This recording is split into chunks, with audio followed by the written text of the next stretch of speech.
एक सर हलचल है उत्तर प्रदेश में, लेकिन उसमें दिल्ली का भी बड़ा जिक्र हो रहा है। पार्टी है अपना दल सोनेलाल, और अपना दल सोनेलाल में सर बीते हफ्ते भर में जो कुछ हुआ है, पहले कुछ नेता अलग हुए, उन्होंने अपना मोर्चा बनाया, फिर एक एक कार्यक्रम था, उस कार्यक्रम में आशीष पटेल और अनुप्रिया पटेल के जो तेवर थे, अनुप्रिया पटेल कहती हैं कि हम तीसरे नंबर की पार्टी से एक नंबर की पार्टी बनेंगे। आशीष पटेल कहते हैं कि 1700 करोड़ रुपए में टेंडर उठाया गया है अपना दल को बर्बाद करने का, मिटाने का, साजिशें हैं, मुझको जेल भेज देंगे, मुझको गिरफ्तार करेंगे, मुकदमा करेंगे। इन सब बातों के बाद अनुप्रिया पटेल आशीष पटेल का पद छीन लेती हैं।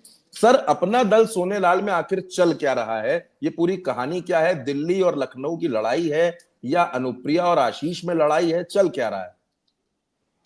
देखिए, इसमें दो चीजें हैं चंद्रकांत जी, अगर आप देखें। एक तो लगातार अनुप्रिया पटेल जो है वो उत्तर प्रदेश की सरकार पर सवाल उठाते रहे हैं। दूसरा यह है कि उनके जो पति हैं आशीष पटेल, वो कैबिनेट मंत्री उत्तर प्रदेश सरकार में हैं। और ये भी बात है कि उनके ऊपर लगातार भ्रष्टाचार के आरोप भी लगते रहे हैं। और अभी जो हालिया खबर है जिससे ये घबराए हुए हैं, चाहे वो अनुप्रिया पटेल हो चाहे आशीष पटेल हो, कि कई सारी ऐसी मुख्य चीजें पकड़ी गई हैं, जबरदस्त चीजें पकड़ी गई हैं, जिससे आशीष पटेल जेल भी जा सकते हैं। और क्योंकि बाबा से इनकी तलखी है, तो बाबा उस चीज का फायदा उठाते हुए इनको जमींदोज कर सकते हैं। दूसरा, आपने देखा कि जिस प्रकार से इनके जो एक पार्टी के सीनियर कार्यकर्ता हैं, लंबे समय से इनके साथ हैं, कई पदों पे भी हैं, ब्रजेश पटेल, उन्होंने तो यहां तक आरोप लगा दिया कि सोनेलाल पटेल जी की शायद हत्या की गई है, इसकी सीबीआई जांच होनी चाहिए। तो इस प्रकार के आरोप लगाना और आपके विधायकों में भगदड़ मच जाना जताता है कि पार्टी के अंदर सब कुछ नहीं चल रहा है। आप एक विशेष जाति की पार्टी है, विशेष वर्ग की पार्टी है, और आप अपने परिवार को इस तरह से कर रही हैं। ये तो विरोध बहुत दिनों से चल रहा था, अब खुल के बाहर आ गया है। तो आप ये देख रहे हैं कि आपके 13 विधायक हैं, 13 विधायकों में से अगर 9 विधायक बागी हो जाते हैं, तो पार्टी का अस्तित्व कहाँ रहेगा, ये आप देख सकते हैं। इतनी बड़ी पार्टी शिवसेना होती थी महाराष्ट्र में, उसका क्या हश्र हुआ। कहीं ऐसा ना हो कि पार्टी टूट के आप खाली अकेले ही रह जाएं, पति पत्नी, और बाकी लोग निकल लें। तो इस तरह की स्थिति अभी आ गई है। और इसीलिए ये सिंपैथी पाने के लिए अनुप्रिया पटेल ने आशीष पटेल को जो बदलाव किया है उनके पद में, उनको दिखाया है कि हमने इनको उपाध्यक्ष बना दिया है, कार्यकारी अध्यक्ष से हटा के हमने इनका डिमोशन कर दिया है। अपने लोगों को एक मैसेज देने की कोशिश की है, लेकिन मुझे लगता है कि इस कार्रवाई में वो बहुत लेट आई है। अब इसका उतना फायदा होता हुआ मुझे नहीं दिखता है, क्योंकि जो मैसेज जनता में, उनके लोगों में जाना था, वो चला गया है। और इसका नुकसान आने वाले 2027 में इनको होगा। दूसरी जो एक रणनीति है तमाम बड़े दलों की, चाहे वो कांग्रेस हो चाहे वो भारतीय जनता पार्टी हो, वो समूल नाश करना चाहते हैं छोटे सियासी दलों का।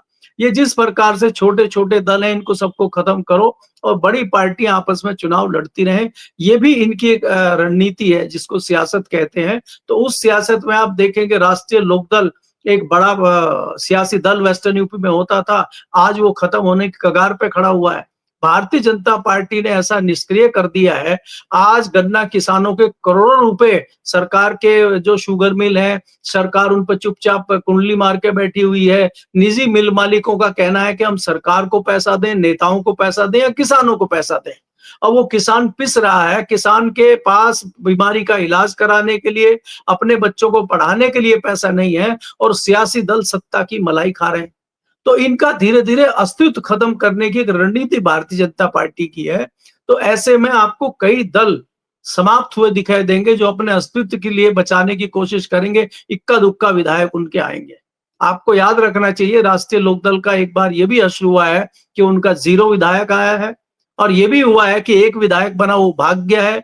और इस बार वो, क्योंकि समाजवादी पार्टी का आरएलडी का गठबंधन था, उसमें वो 9 विधायक जीतने में कामयाब हुए थे। अगर वो अकेले लड़ते हैं तो मुझे नहीं लगता कि वो 2-4 विधायक भी अपने बना पाएंगे। और पहली बात तो यह है कि भारतीय जनता पार्टी कहां से उनको टिकट देगी, भारतीय जनता पार्टी इस काबिल उनको छोड़ेगी नहीं छोड़ेगी, ये भी देखना होगा। अभी इसमें थोड़ा सा हमें विश्लेषण करने में थोड़ा समय भी है, क्योंकि अभी इलेक्शन में 1 साल से अधिक का समय है। तो इसलिए अभी बिहार चुनाव के बाद आकलन बिल्कुल सटीक होगा, तब तक हमें थोड़ा इंतजार करना होगा। जी। कुल मिलाकर के सर इतना माने कि अपना दल में भी सब कुछ ठीक नहीं चल रहा है, और हालांकि उत्तर प्रदेश में संजय निषाद भी ऐसे ही बयान कुछ दे रहे हैं। उनका कहना है कि भाजपा दरवाजा बंद करेगी तो किसी दूसरी चौखट पर चले जाएंगे। बहुत बहुत शुक्रिया सर आपका हमारे साथ जुड़ने के लिए। आपने भाजपा से लेकर ये जो पूरी पॉलिटिक्स देश में चल रही है, जिस पर लोग बहुत कुछ जानना चाहते थे, समझना चाहते थे, उस पर पूरा विश्लेषण जनता के सामने रखा। आप उल्टा चश्मा उसी के साथ जुड़े सर। बहुत बहुत शुक्रिया अपना वक्त देने के लिए सर। जी धन्यवाद। नमस्कार सर।